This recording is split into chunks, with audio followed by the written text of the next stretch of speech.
depth why the diagonal 10 is such a problematic position for defenders when running behind. So any straight run onto a diagonal ball will cause the defenders problems.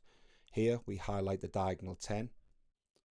The defenders have now got to scan to see the ball, the opponent, and then try and match the momentum of the speed that the diagonal 10 is building up. In this instance, it's too late.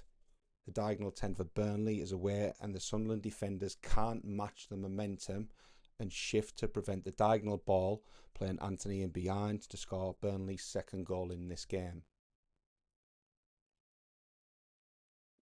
So we've looked at the diagonal 10 going beyond the defensive line. Here we're going to look below. So we're highlighting the right forward, Elanga. The ball's transitioning backwards and forwards. But in this instant, Forrest win the ball. And now, rather than looking beyond the defensive line, he's going to look below. As he receives the ball in the red zone, he's now broke the midfield line of the opponent, plays a through ball through to Wood, and Forrest score. Every manager and team uses a diagonal 10 position differently. Just want to highlight some different examples.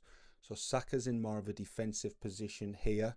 You can see the three players that he's dividing from the PSG team would make it very difficult for him to break beyond the PSG defensive line. But Arsenal's model is more based on retaining the ball within transitions than risking it. They like to organise their attacks to try and sustain them.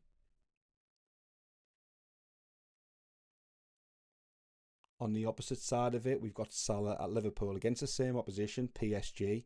He's not offering the same support to his midfielders, which will compromise Liverpool's defensive structure, but he is offering the attacking transition threat beyond the defensive line of PSG or below it.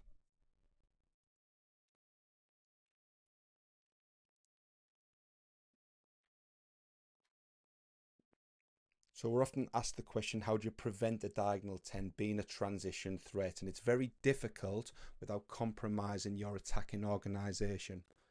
To protect against a diagonal 10 in this example, Liverpool, that's McAllister, a defensive midfielder in front of the opposite forward. So the PSG diagonal 10 position is protected in front, so they can't receive the ball below the Liverpool defensive line. And Liverpool is slightly deep here, but Van Dijk is covering anything behind. But because of this position where we've got the 2v1 against a diagonal 10, you start to look at the compromised attacking organisation where it's a 7v4 on the opposite side of the pitch. And this is why the diagonal 10 is such a common counter-attacking strategy, because teams in possession don't want to compromise their attacking organisation, and therefore that pass is quite often on. And you'll see that week in, week out as you start to watch more games. Just keep your eye on that diagonal 10 position and the constant threat that it offers.